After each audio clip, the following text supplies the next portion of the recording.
말씀 보실 텐데요. 오늘도 본문은 출애굽기 4장, 5장, 6장 세 장에 걸쳐있는 그런 사건의 배경을 가지고 말씀을 전하려고 하는데, 여러분들이 잘 아는 그런 사건이기 때문에 두 절 말씀만 우리 함께 합독하시겠습니다. 우리 앞에 보시고 4장 10절과 6장 1절 두 절 말씀만 한 목소리로 합독하시겠습니다. 모세가 주님께 아뢰었다. 주님 죄송합니다. 저는 본래 말재주가 없는 사람입니다. 전에도 그랬고 주님께서 이 종에게 말씀을 하고 계시는 지금도 그러합니다. 저는 입이 둔하고 혀가 무딘 사람입니다. 주님께서 모세에게 말씀하셨다. 이제 너는 내가 바로에게 하는 일을 보게 될 것이다. 틀림없이 그는 강한 손에 밀려서 그들을 내보내게 될 것이다. 강한 손에 밀려서야 그들을 이 땅에서 내쫓다시피 할 것이다. 네, 오늘도 예배를 통해서 우리 좋으신 아버지 하나님의 은혜와 평강이 이 자리에 앉아계신 여러분 모두에게 충만하게 임하기를 우리 주님의 이름으로 축원합니다. 우리가 살아가다 보면 사이클이 있죠. 영적으로도 사이클이 있고 육적으로도 사이클이 있습니다.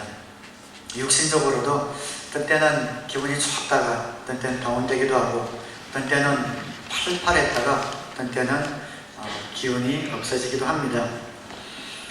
육적인 사이클처럼 하나님과의 관계, 우리 영적인 부분에도 이런 사이클이 있는 것 같습니다. 그래서 하나님과의 관계도 어떨 때는 굉장히 따뜻하고 뜨겁게 느껴질 때가 있고, 또 어떨 때는 하나님의 관계가 좀 밍밍하고 좀 멀어진 것 같은 그런 사이클의 느낌을 받을 때가 있습니다. 제가 보니까 항상 따뜻하고 항상 뜨거울 수만은 없는 것 같습니다. 여기 앉아 계신 여러분들도 각자의 사이클이 지금 다 다를 겁니다. 천지 만물을 지으신 하나님께서, 그 창조주 하나님께서 나의 아버지가 되신다라는 생각만 해도 눈물이 흘려 나올 것 같은 그런 사이클 가운데 계신 분들도 계실 것이고, 요즘은 기도도 응답이 안 되고 하나님이 멀리 계신 것 같고 내 마음이 밍밍한 그런 사이클을 지나고 있는 분도 아마 계실 겁니다. 그래서 제가 가만히 보니까 이런 사이클이 좀 따뜻한 혹은 뜨거운 이런 사이클을 보면 아무래도 하나님께 순종하고 순종해서 하나님과의 사랑과 능력을 경험하는 일이 끊이지 않으면 그 사이클이 계속 올라가 있는 것 같습니다. 그래서 우리가 점점 하나님을 알아가면서 그분과의 친밀감도 깊어지고 그리고 사랑도 커지는 것 같습니다.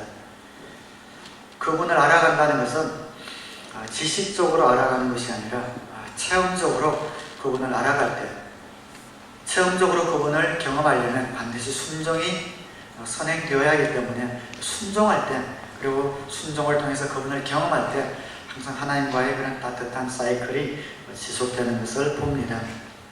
굉장히 신앙생활에 중요한 부분입니다. 그래서 사도 바울도 서신서 이곳 저곳에 보면 여러분들이 하나님을 아는 것에서 자라가기를 바랍니다. 하나님을 알게 되기를, 더 깊이 알게 되기를 원합니다 라는 간절한 기도를 굉장히 많이 하고 있습니다. 왜 그런 얘기들을 하고 있는가? 지식적으로 아는 것이 아니라 체험을 통해 여러분이 하나님을 알아가기를 원합니다 라는 그런 얘기를 바울이 왜 그렇게 힘줘서 하고 있는지 이제는 조금은 그 이유를 알 것 같습니다. 하나님을 알아갈수록 그분과 관계가 친밀해지고 친밀해질수록 그분과 따뜻한 그런 사이클을 우리가 갖게 됩니다. 그래서 우리의 사이클과 관계없이 하나님께서 일하시는 이런 어떤 방식, 하나님께서 일하시는 이런 사이클이 있는 것 같습니다. 그 사이클은 하나님을 알아갈수록 우리가 더 잘 알 수가 있는데, 오늘 본문에 보면 모세가 하나님을 이렇게 알아가는 과정이 잘 나와 있습니다. 하나님이 모세에게 나타나셔서 내가 너를 통해서 이스라엘 백성을 애굽의 압제하에서 풀어주겠다, 해방시키겠다 이랬을 때 제일 처음에는 모세가 주저하지요. 머뭇거립니다. 여러 가지 이유를 대면서 주저하는데, 모세가 주저하는 데는 모두 다 그 근거가 다 있습니다. 4장 1절에 그러나 모세는 이렇게 말씀을 드렸다. 그들이 저를 믿지 않고 저의 말을 듣지 않고 주님께서는 너에게 나타나지 않으셨다 하면 어찌합니까?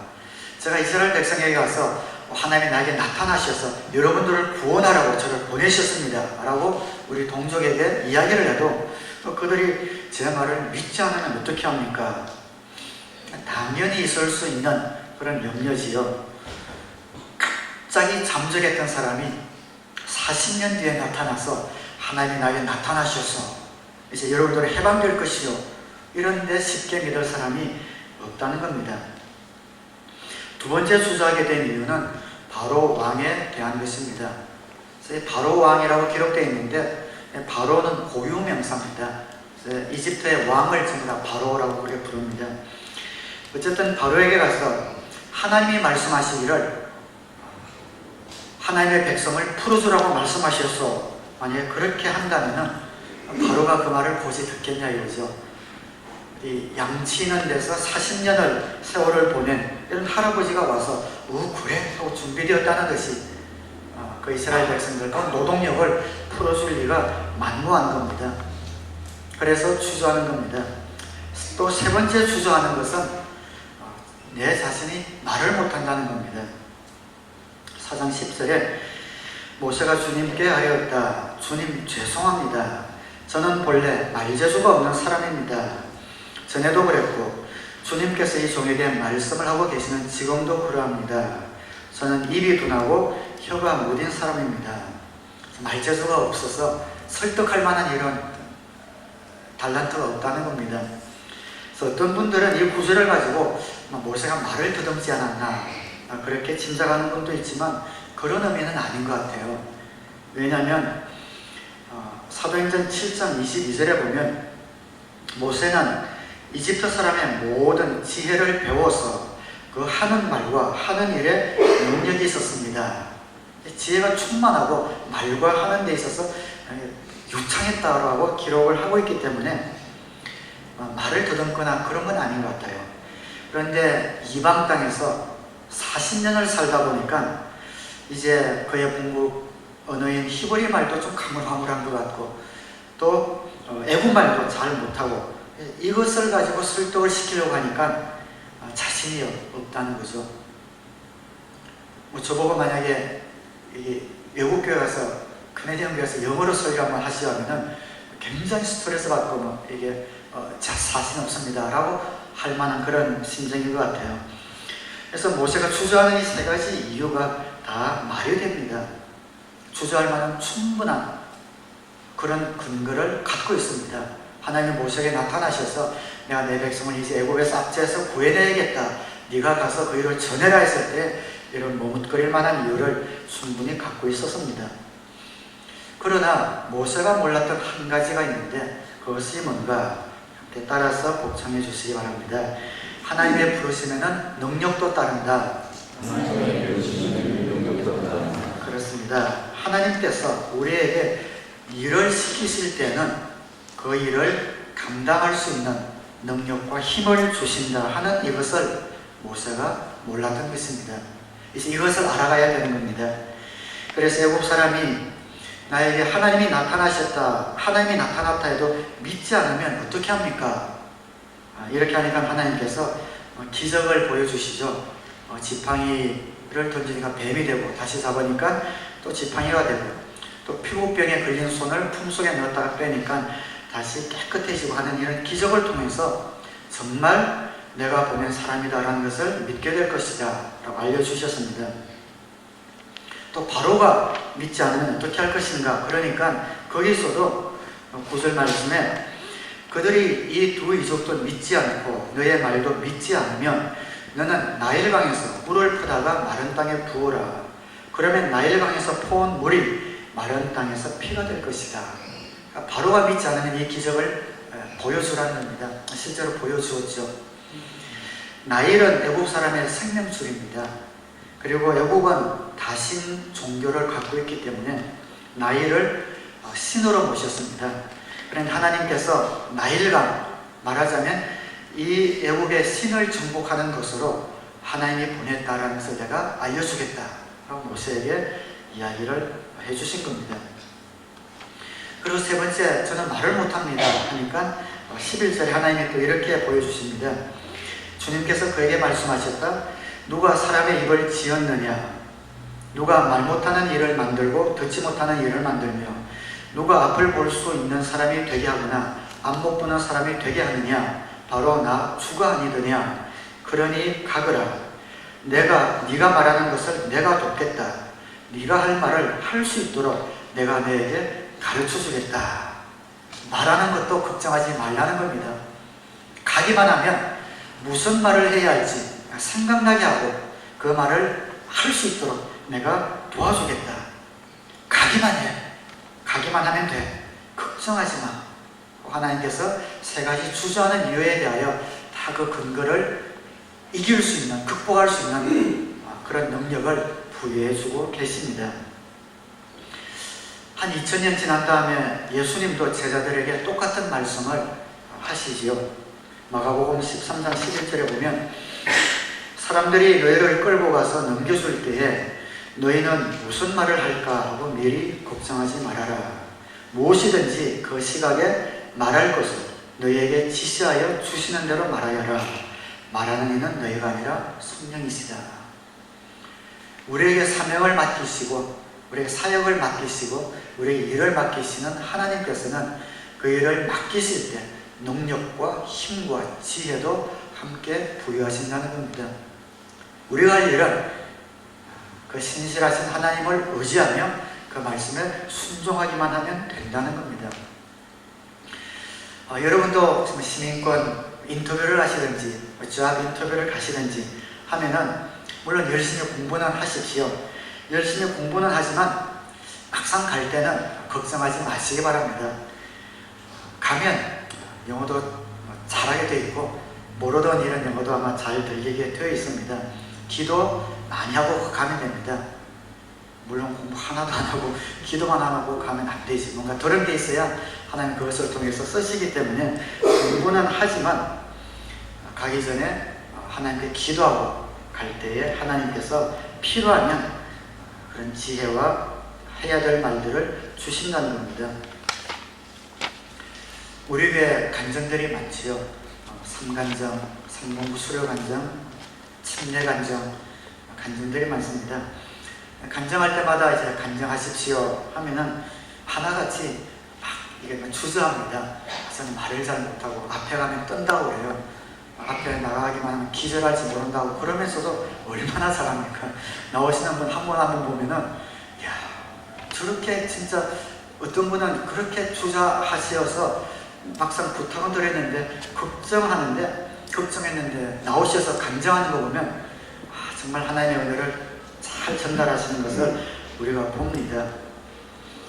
그렇게 말에 자신이 없고 떨리는데도 우리에게는 왜 은혜가 되는가? 하나님이 필요할 때 말을 심어주시기 때문에 그렇습니다. 하나님이 우리에게 뭘 시키실 때는 항상 우리가 할 수 있기 때문에 또 할 수 있도록 준비를 시키시고 우리에게 요구를 하신다는 것을 알아야 합니다. 여러분도 여러분의 자녀들에게 뭘 시킬 때도 능력에 벗어나는 것 시키는 법 없잖아요. 미리 할 수 있도록 다 준비해놓고 이거 좀 해라 라고 지시하는 것처럼 우리를 우리보다 더 잘하시는 하나님께서도 우리의 능력 한계밖에 일을 시키시는 것이 아니라 우리가 할 수 있는 또 할 수 있는 모든 것들을 준비시키시고 우리에게 그 일을 시키신다라는 것을 우리는 알아야 합니다. 그래서 저와 여러분이 하나님의 일을 할 때 따라하시겠습니다. 능력이 아니고 부르심을 확인한다. 능력이 아니고 부르심을 확인한다.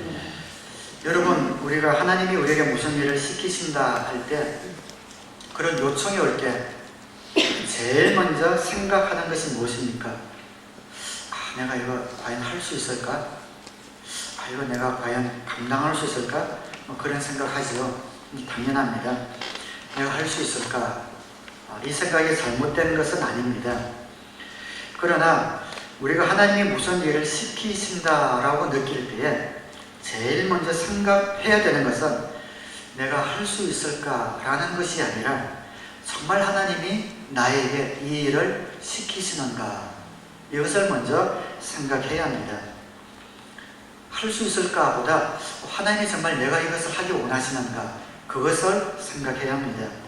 그래서 하나님이 정말 시키시는 것이 맞다면 걱정할 것 없는 거죠. 하나님께서 일을 시키실 때 할 수 있는 여건이나 능력 같은 것을 주지 않고 시키시는 법은 절대 없습니다. 그래서 우리는 언제든지 하나님이 뭐를 시키실 때 할 수 있을까? 그것을 생각하는 것이 아니라 하나님이 정말 나에게 이 일을 주셨나? 그것을 생각하셔야 합니다. 많은 분들이 하나님의 일을 하다가 실패하기도 하고 멈추기도 하고 또 넘어지기도 합니다. 그럴 때 보면은 두 가지 이유가 있는 것 같아요. 첫 번째는 버티지를 않는 겁니다. 지레 겁을 먹는 거죠. 이거 내가 해내겠나, 이거 내가 해내겠나. 처음부터 그런 생각으로 패배의식 가운데 시작하는 겁니다. 이거 내가 하겠나, 이거 내가 하겠나 하니까 점점 더 짐이 되고 그러다가 팍 넘어지는 것을 보게 됩니다. 하나님이 나에게 이것을 맡기셨다면 이 일을 감당할 힘도 주신다라는 데서 출발하지 않고 그냥 억지로 어떻게 할 수 있겠나, 내가 하겠나 라고 하다가 결국 버티지를 못하고 넘어지는 경우가 있습니다. 두 번째는 하나님이 시키지 않았는데 하나님이 시키셨다고 자기가 생각하고 뛰어드는 경우, 많지는 않지만 그런 경우에도 그 일을 감당하지 못하고 넘어지는 것을 봅니다.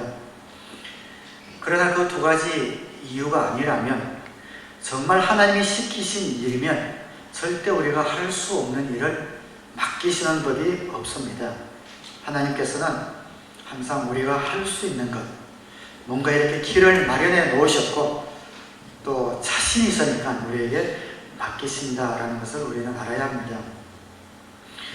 그래서 저와 여러분 그리고 우리 교회가 하나님 일을 할 때는 언제든지 내가 할 수 있을까 이것을 생각하지 마시고 하나님이 정말 나에게 이것을 하라고 하셨나 그것을 먼저 생각하시기를 바랍니다. 그래서 하나님이 내가 하기를 원하신다 하면 걱정할 것 없습니다. 하시면 됩니다.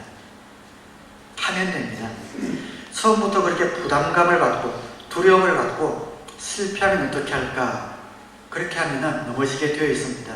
그러나 하나님이 이 일을 나에게 맡기셨다는 그것만 확실하다면 나에게 있는 어떤 자원들 염려하지 마시고 하나님의 공급하실 능력과 힘과 지혜를 의지하시고 여러분의 발걸음을 믿음으로 디딜 수 있게 되기를 주님의 이름으로 축원합니다. 모세가 이것을 배워야 했습니다. 그러면서 그 사이클이 이제 하나님 사이클에 점점 맞춰지는 거죠. 두 번째 모세가 배워야 할 것이 무엇이었나 따라하겠습니다. 부르심을 거절하면 손해다. 하나님이 정말 찬찬히 모세에게 설명을 해주시잖아요. 동족들이 믿지 않으면 이런 기적을 베풀어라. 그러면 믿을 거다. 바로가 말을 안 들어? 그러면은 내가 이것을 보여줄 거다. 말을 못해? 그러면 내가 할 말 다 심어주겠다. 그러면 모세가 뭐라고 해야 합니까? 자기가 주저해야 될 모든 근거를 하나님이 없애주셨으니까 하나님 감사합니다. 그럼 가겠습니다. 이래야 되잖아요. 그런데 4장 13절에 보면 모세가 머뭇거리며 주님 죄송합니다. 제발 보낼 만한 사람을 보내시기 바랍니다. 하고 말씀드리니 사실 이게 딴 동네, 딴 나라 이야기가 아니죠. 익숙한 소리 아닙니까? 저와 여러분이 한두 번은 해보암직한 그런 변명이죠. 하나님 그래도 안 되겠습니다. 좀 딴 데 알아봐 주십시오. 그랬더니 하나님께서 뭐라고 그러시는가? 다음 절 14절에 보면 주님께서 모세에게 크게 노하시어 말씀하셨다. 하나님 화가 나셨습니다. 그가 주저하는 모든 이유들을 없애주시고 함께 하겠다고 분명한 기적과 표적을 보여주시는데도 불구하고 죄송합니다. 보낼 만한 사람을 보내십시오 라고 할 때 하나님이 화가 나셨습니다. 우리는 겸손과 불신을 구분할 수 있어야 합니다. 겸손해야 합니다. 그러나 많은 경우에 겸손과 불신을 구분하지 못하고 어떨 때는 겸손이 지나쳐서 하나님을 불신하는 데 이르려면 하나님께서 노를 바라시는 겁니다. 사실 모세가 40년 전에 비하면 하나님 앞에 쓸만한 사람이 지금 되어 있습니다. 40년 전에는 기세가 등등했죠. 얼마나 자신만만했습니까? 그러다가 사람이나 죽이고 도망치는 그런 신세가 되었지요. 그러나 40년 동안 광야에서 양을 치면서 그 40년을 광야에서 모든 자신의 힘과 능력과 자신만만함이 전부 다 가라앉고 나서 정말 겸손한 사람이 되었습니다. 그래서 하나님이 쓸만한 사람이 되었기 때문에 80세가 되었을 때 비로소 하나님이 모세에게 다시 다가오신 겁니다. 하나님이 이제 내가 너를 써야겠다 라고 말씀하셨을 때 이 주저하는 모습이 물론 겸손해 보이고 어떻게 보면 아름다워 보입니다. 그렇게 보일 수도 있습니다. 우리 교회에서도 그렇지 않습니까?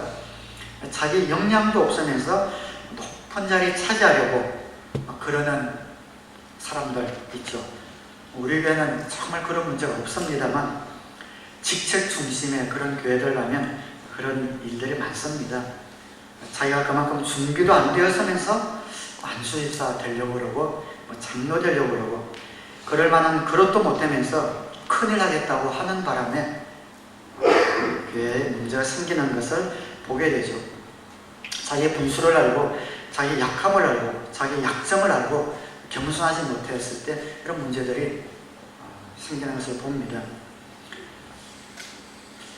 제가 설교할 때 가끔씩 예를 들면서 우리 교회는 그런 문제가 없습니다만 다른 동네 이야기입니다만 그런 얘기를 종종 하는데 진짜입니다. 없어서 그렇게 하는 겁니다. 그랬더니 어떤 형제님이 이전에 저보고 목사님 설교할 때 우리 교회는 그렇지 않지만 우리가 상처받을까봐 목사님 그렇게 말씀하시는 것 같은데 우리도 이제 다 알아들으니까 그렇게 말씀하셔도 됩니다. 저한테 이렇게 말씀을 하셨는데 진짜 없어요. 우리 교회는 직책 중심이 아니라 정말 섬기는 그런 중심이기 때문에 우리 교회는 그런 사람이 없지만 그런 문제들을 봅니다.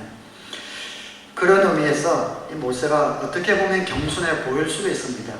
그러나 겸손이 잘못되면 불신이 된다는 것이죠. 모세가 거기까지는 좋았는데 겸손한 것까지는 좋았는데 하나님께서 이 정도로 확신을 주셨다면 이제는 하나님 하겠습니다. 이래야지 그걸 다 들어놓고도 아직도 안 되겠습니다.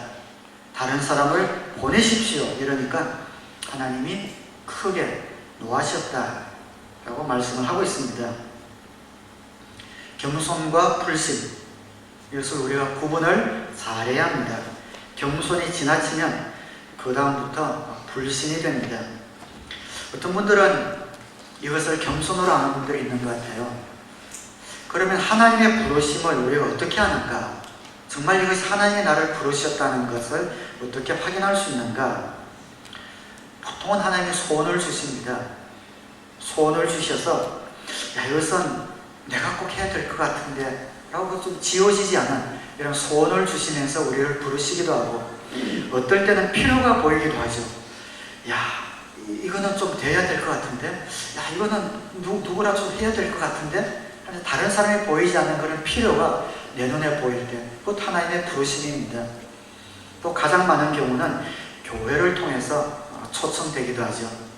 교회 리더를 통해서 형제님 자매님 이것을 한번 해보시겠습니까? 라고 초청으로 오기도 합니다. 물론 그럴 때 무조건 다 하라는 것은 아닙니다.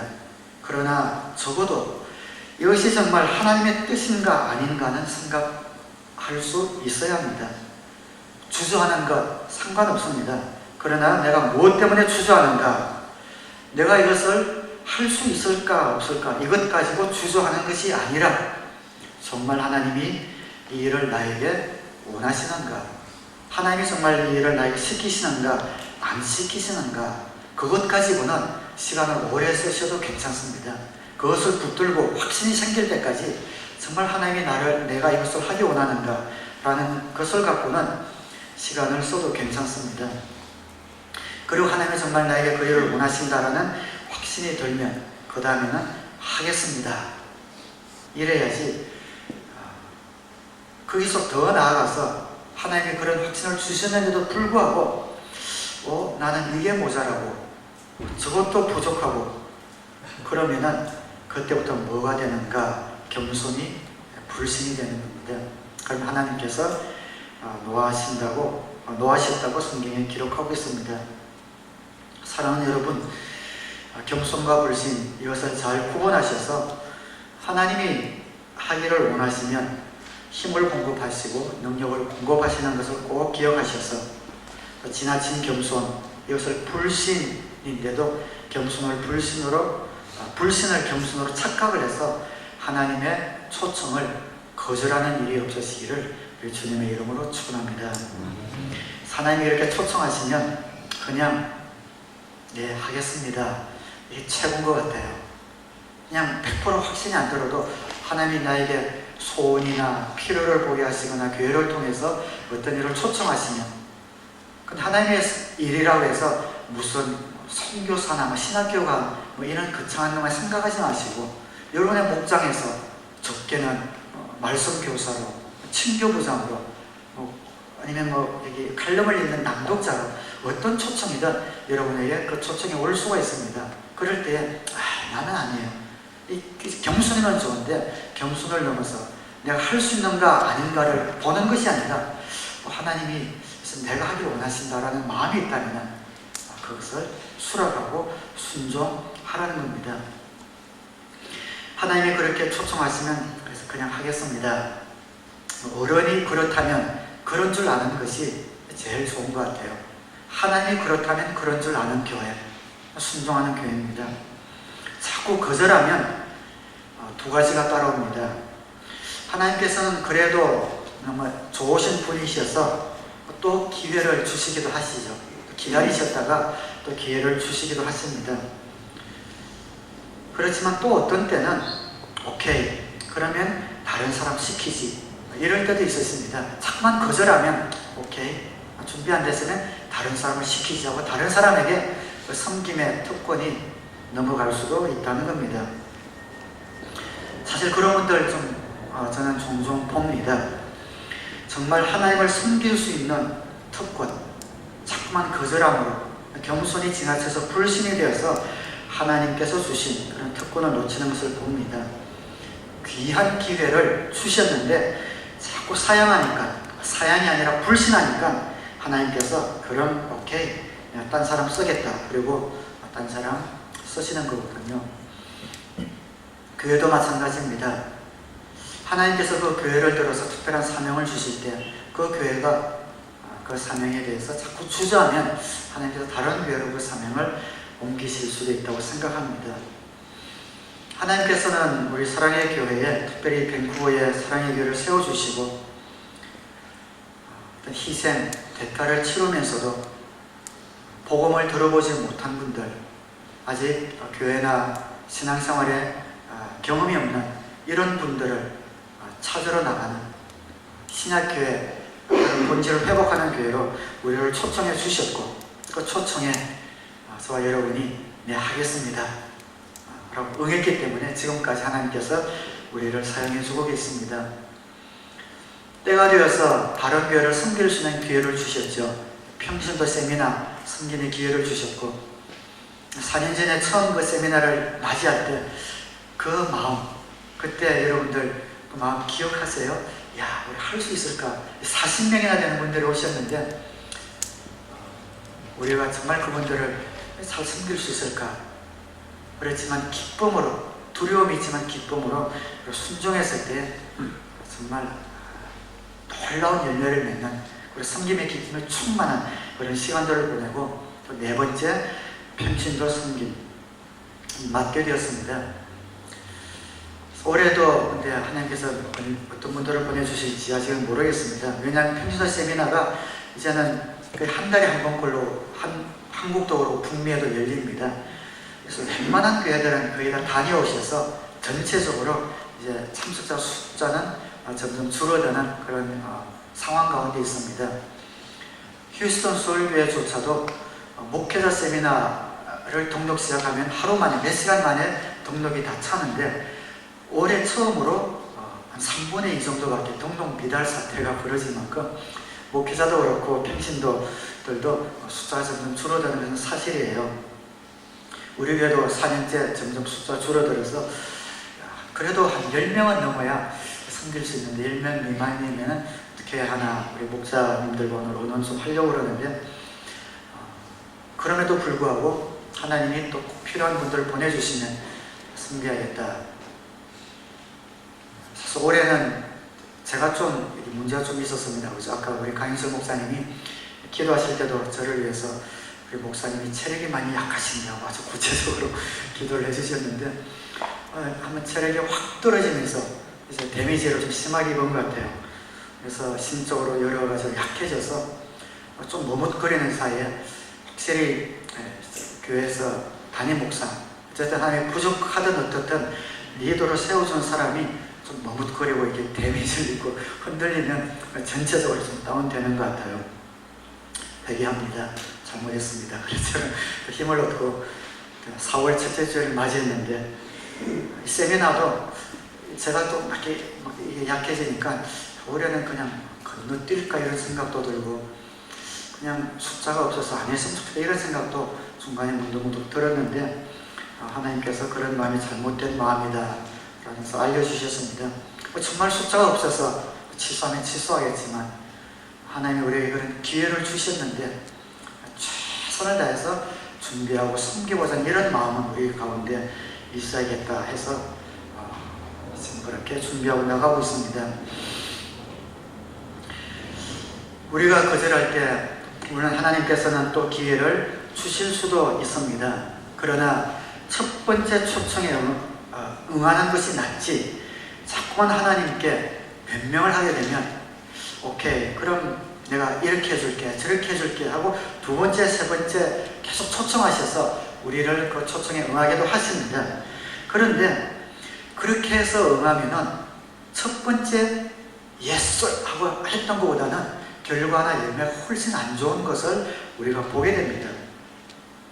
모세가 그런 경우입니다. 확실히 너에게 말을 잘하게 해주겠다 라고 했는데도 모세가 사용을 하니까 하나님이 또 이런 방법을 모세에게 제안합니다. 주님께서 모세에게 크게 노하시어 말씀하신다. 레위 사람이 너의 형 아론이 있지 않느냐? 나는 그가 말을 잘하는 줄 안다. 그가 지금 너를 만나러 온다. 그가 너를 보면 참으로 기뻐할 것이다. 그래서 모세가 저는 안 되겠습니다 하니까 오케이 그러면 너한테 대변인을 하나 붙여주겠다 하고 그 형 아론을 대신 대변인으로 삼아 주셨습니다. 그래서 모세가 힘을 내긴 냈습니다. 오케이, 그러면 한번 해보겠습니다 하긴 했단 말이죠. 근데 여러분 얼마나 손해입니까?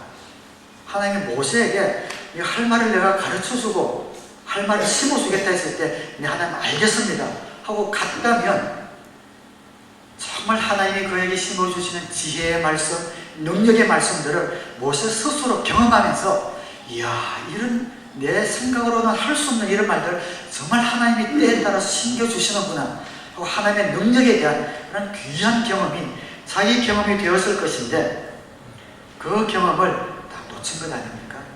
아론이 대변인이 되어서 그 경험을 놓친 겁니다. 그리고 한 걸음 더 나아가서 아론과 파트너가 되어서 나중에 이 아론을 통해서 많은 어려움을 또 모세가 겪게 됩니다. 여러분도 아시다시피 이스라엘 백성들을 구출해서 홍해를 건너서 시내산에 이르르죠. 그래서 시내산 아래에 그 백성들을 있고 모세는 하나님의 계명을 받기 위해서 시내산에 올라가는데 40일이 지나도 내려오지 않으니까 밑에서 야 우리가 이제 다른 신을 섬겨야겠다 하면서 금송아지 우상을 만들어서 경배하잖아요. 그런데 그 금송아지를 만들자고 주도한 사람이 바로 이 아론이었습니다. 출애굽기 32장 4절에 보면 아론이 그들에게서 그것들을 받아 녹여서 그 녹인 금을 거푸집에 부어 송아지 상을 만드니 그들이 외쳤다. 이스라엘아, 이 신이 너희를 이집트 땅에서 이끌어낸 너의 신이다. 그래서 이 파트너인 아론이 금송아지를 만드는 그런 주도자가 됩니다. 또 나중에 모세의 아내가 죽게 됩니다. 재혼을 했는데 이 재혼한 여인이 이스라엘 사람이 아니라 구서 여인이라고 했으니까 지금으로 치면 이디오피아 여인하고 결혼을 한 것 같아요. 그러니까 피부도 검고 좀 달랐겠죠. 이것을 가지고 또 아론이 나중에 막 트집을 잡고 이스라엘 백성들 앞에서 모세를 공개적으로 비방을 합니다. 민수기에 보면 모세가 구서 여인을 데리고 왔는데 미리암은 모세의 누이죠. 아론은 모세가 그 구서 여인은 아내로 맞았다고 해서 모세를 비방하였다. 하나님으로부터 혼나죠. 그래서 네가 어떻게 내가 세운 종 모세를 비방하느냐, 내 종 모세를 비방할 자격이 너에게 없다 하면서 하나님께 혼나는 내용도 나오는데, 어쨌든 모세가 하나님께서 가라 했을 때 첫 번째 순종했으면 딱 좋았을 텐데 자꾸만 주저하면서 이런 여러 가지 괴로움을 겪는 것을 보게 됩니다. 자꾸만 하나님으로 하여금 빼니까 이런 결과가 생기는 것을 보게 됩니다. 제가 듣기에는 마이크 음질이 확 달라지는 듣긴 괜찮으세요? 제 귀가 이상해졌나요? 사랑하는 여러분, 저도 목회를 하다 보면 주위에 보면 하나님이 뭘 원하시는 것이 있다라고 할 때에 그럴 때 즉시, 물론 조금 겸손하지만 즉시 부족하지만 한번 해보겠습니다, 순종하겠습니다, 이런 분들 보면 그 사역이나 그런 인생이나 신앙 여정이 순탄합니다. 그런데 그렇지 않은 사람들이 꼭 있어요. 성격 탓인지 성격이 꼬여서 그런 건지 하라고 하면 어쨌든 끝까지 버티다가 어쩔 수 없이 하는 그런 분들 꼭 있거든요. 왜 그러는지 모르겠는데 하여간 끝까지 질질 끌려가다가 어쩔 수 없이 아유 그러면 내가 해주지 뭐 이런 마음으로 하는 우리 교회는 없습니다. 다른 데는 있는데 그런 사람들이 꼭 있단 말이죠. 답답합니다. 어차피 할 것 기쁨으로 부족하지만 하겠습니다 이러면 좋은데 그건 저분도 있지 않아요? 저 사람도 잘할 것 같은데 하여간 성격 탓인지 성질 탓인지 꼬여서 그런지 이러면서 끝까지 가서 하려고 하는 그런 사람들이 있습니다. 그런 사람들 보면은 끝까지 그래요. 그 일뿐만 아니라 뭔 일을 시켜도 습관이고 버릇인 것 같아요. 그래서 하나님이 이것은 정말 나보고 하라는 건가, 이것 가지고는 시간을 좀 끌 수 있지만 하나님이 원하시는 것이다 할 때는 내 능력, 내 여건을 보면서 빼지 말아야 합니다. 그러면 하나님이 해 주실 수 있도록 해줄지도 모릅니다. 그런데 자꾸만 두 번째, 세 번째 응하는 것은 첫 번째 순종하는 것보다 결과가 그것보다 좋지 않은 것을 보게 됩니다. 하나님의 부름이 있을 때는 언제든지 알겠습니다. 예스! 하나님 알겠습니다. 순종하셔서 하나님의 능력을 놓치지 말고 모두 경험하시길 주님의 이름으로 축원합니다.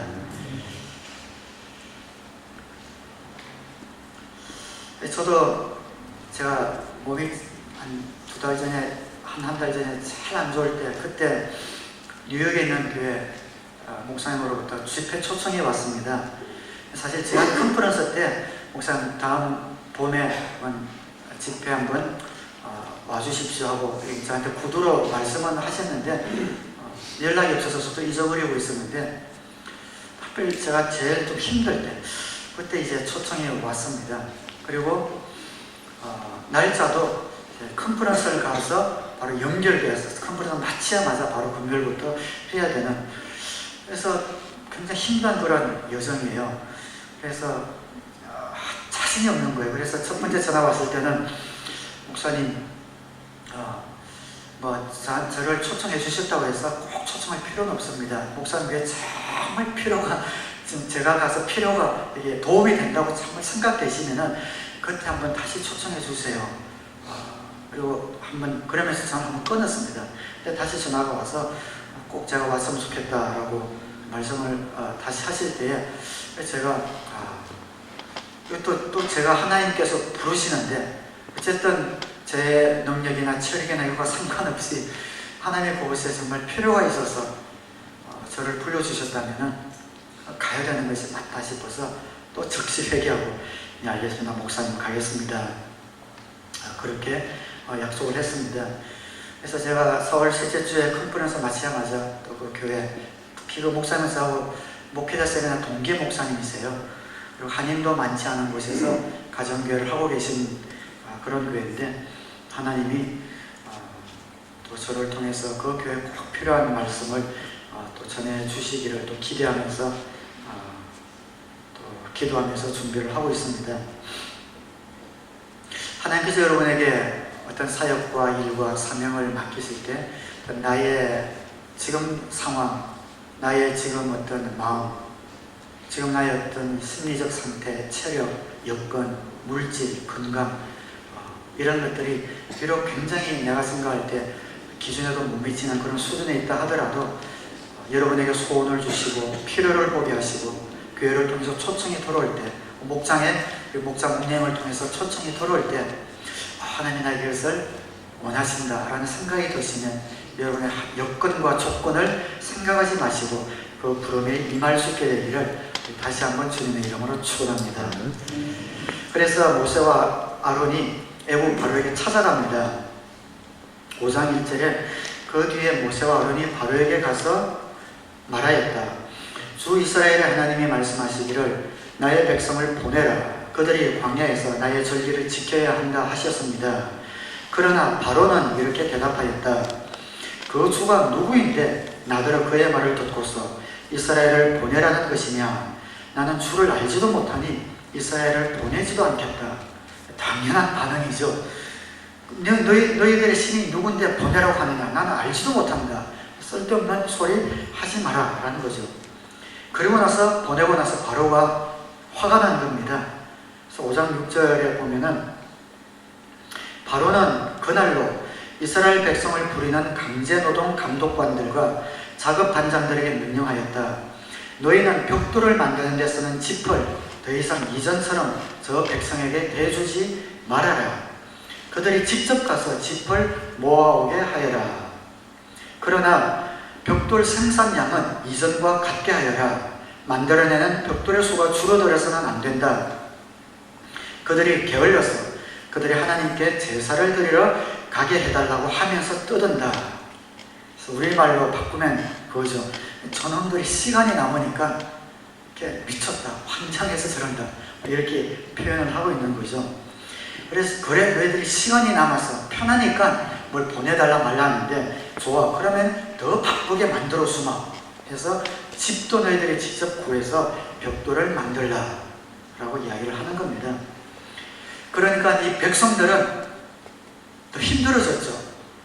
가만히 있는데 갑자기 지푸라기까지 공급하지 않으면서 벽돌 생산량을 똑같이 만들라고 하니까 나중에 백성들이 이 일이 왜 일어났는가 들어보니까 모세와 아론이라는 사람이 와서 자기들을 보내달라고 이야기하는 바람에 바로가 화가 나서 이런 일들을 만들었다는 것을 알고 그 백성들이 모세와 아론에게 이렇게 불평합니다. 그들은 이렇게 말하였다. 주님께서 당신들을 내려다보시고 벌을 내리시면 좋겠소. 당신들 때문에 바로와 그의 신하들이 우리를 미워하고 있어. 당신들은 그들의 손에 우리를 죽일 수 있는 칼을 쥐어준 셈이여. 여기서 모세가 무너지는 겁니다. 또 무너지는 겁니다. 바로가 그렇게 거절할 것까지는 이 모세가 예상했는데 자기 동족들이 자기를 이렇게 적대시할 것이라고는 예상을 못한 겁니다. 근데 그 동족들이 하나님이 여러분들에게 저주를 내렸으면 좋겠어. 나가서 죽어버리시오. 이렇게 적대시하니까 모세가 여기서 무너져 버린 겁니다. 그래서 22절에 이 말을 듣고서 모세는 주님께 돌아와서 호소하였다. 주님, 어찌하여 주님께서는 이 백성에게 이렇게 괴로움을 겪게 하십니까? 정말 왜 저를 이곳에 보내셨습니까? 제가 바로에게 가서 주님의 이름으로 말한 뒤로는 그가 이 백성을 더욱 괴롭히고 있습니다. 그런데도 주님께서는 주님의 백성을 구하실 생각을 전혀 하지 않고 계십니다. 여기서 모세가 배워야 될 것이 또 하나 있었습니다. 한번 따라하겠습니다. 하나님의 부르심에는 어려움이 따른다. 하나님의 부르심에는 어려움이 따른다. 부르심에는 두 가지가 따르는데 하나님의 능력도 따르고 어려움도 따릅니다. 이것을 예상해야 합니다. 모세가 오늘 이것을 배워야 했습니다. 하나님이 분명한 승리를 약속하셨고 도움을 약속하셨지만 그 승리 이전에 반드시 이런 어려움이 따라야 한다는 것을 모세는 처음부터 배웠어야 했습니다.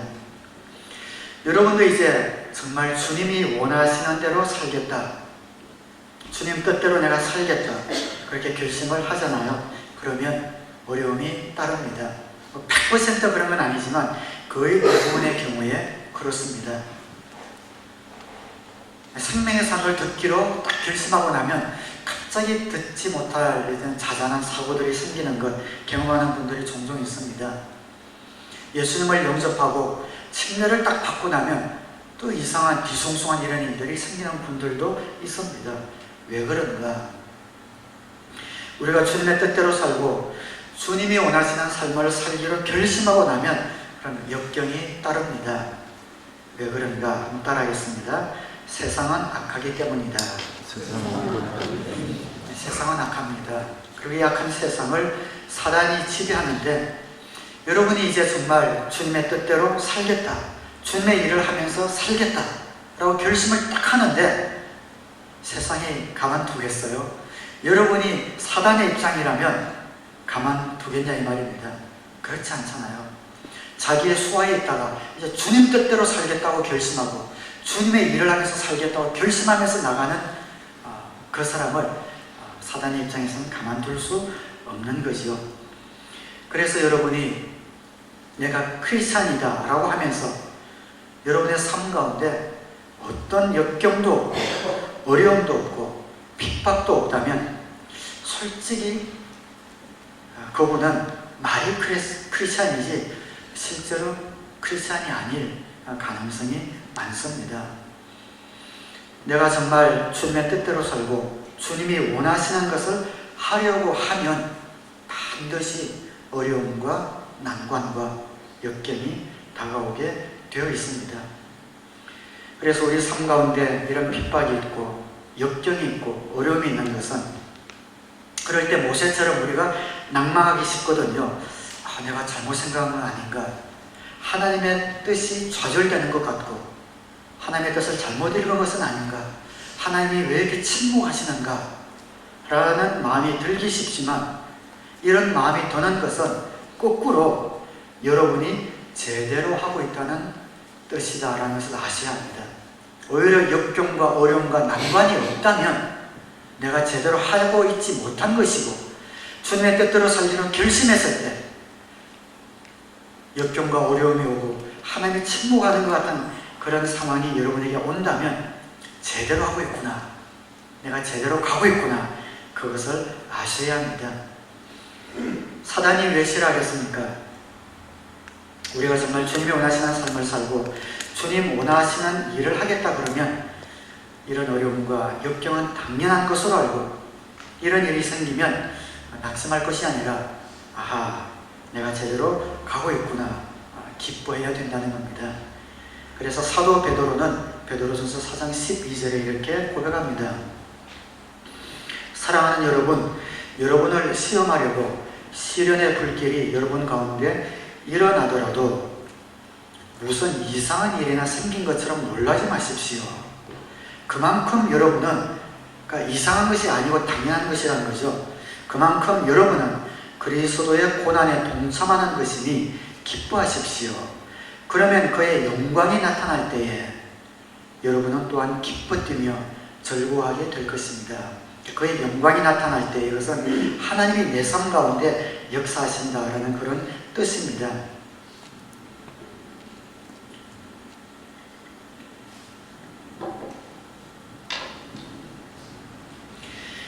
우리가 정말 하나님의 뜻대로 살고 주님 위해 일하려고 한다면 어려운 일이 생긴다는 것을 당연하게 알고 이런 일을 영광으로 알아야 된다는 겁니다. 반대로 내가 주님의 뜻대로 살기로 결심했는데도 불구하고 삶 가운데 어려움이 없고 핍박이 없고 고난이 없으면 그때는 정말 염려하셔야 합니다. 내가 정말 크리스찬이 맞는가? 내가 정말 주님의 뜻대로 살고 있는가? 내가 정말 주님 원하시는 일을 하고 있는가? 여러분들 가운데는 하나님을 위해서 또 영혼 구원 또 귀한 지체를 섬기기 위해서 이런 어려운 일을 겪고 있는 분들이 많이 있습니다. 매주 목장에서 우리 목사님들의 목회를 보면 그러면서 느낍니다. 주님의 뜻대로 살려고 할 때 어떨 때는 먼데 쏘는 공격도 있지만 어떨 때는 예상치 못한 곳에서 어떨 때는 가장 가까운 곳에서 이런 어려움들이 오는 것을 보게 됩니다. 그럴 때에 걱정하지 말라는 겁니다. 하나님의 부르심에는 어려움과 역경이 따라올 수밖에 없고 이런 어려움이 따르는 두 번째 이유는 마지막으로 한번 따라하겠습니다. 하나님의 능력을 체험한다. 하나님의 능력을 체험한다. 이런 어려움이 있어야 우리가 하나님의 능력을 체험할 수 있다는 것이요. 하나님은 우리 일상 가운데서 물론 역사하십니다. 그러나 일상, 평범한 삶 가운데서는 하나님이 우리를 도와주셔도 하나님이 도와주셨다 하는 것이 분명히 드러나지 않습니다. 우리한테도 도저히 해결할 수 없는 문제 가운데서 하나님이 문제를 해결해 주시고 도저히 빠져나갈 수 없는 상황 가운데서 하나님이 구출해 주시는 것을 경험할 때 그때 비로소 하나님이 정말 살아계시는구나 라는 것을 깨닫고 하나님의 능력을 발견하고 그러면서 우리가 하나님을 더 잘 알게 되는 것이죠. 이것을 우리는 믿음이 자란다 라고 이야기하는 겁니다. 위기 가운데서 건져주시는 하나님의 능력을 경험하면서 하나님을 알아가게 되고 하나님을 알아가면서 친밀감이 깊어지게 되고 그 하나님의 사이클에 우리를 조정할 수 있게 되고 그러면서 우리의 믿음이 자라나게 되는 겁니다. 하나님께서 이스라엘 백성들이 하나님의 능력을 체험하기 위해서 어떻게 보면 일부러도 궁지에 몰아넣으시는 것 같아요. 그러면 10가지 재앙을 내리셔서 이스라엘 백성들 구하시잖아요. 근데 그 10가지 재앙을 어떤 목사, 신학자는 그렇게 표현했는데 저도 공감을 합니다. 그 10가지 재앙, 즉 애국 사람들은 다 신종교를 가지고 있는데 10가지 재앙에 등장하는 것마다 이 애국 사람들이 신으로 섬기는 것들입니다. 암흑, 개구리, 모든 메뚜기라든지 이 모든 것들이 애국인들이 신으로 섬기는 겁니다. 그래서 하나님께서 10가지 재앙을 통해서 애국의 신으로 섬기는 것들이 얼마나 무력한가 하는 것을 보여주셨고요. 그리고 또 재미있는 것은 10가지 재앙 가운데 5번째 재앙까지는 뭐가 계속 반복되냐면은 재앙이 내리면은 바로가 오케이 가라 보내주겠다 이렇게 했다가 금방 또 마음을 바꿔가지고 안 된다. 또 재앙이 내리면 오케이 가라 했다가 또 마음을 바꿔서 안 된다. 이 5번째 재앙까지는 이것이 계속 반복이 됩니다.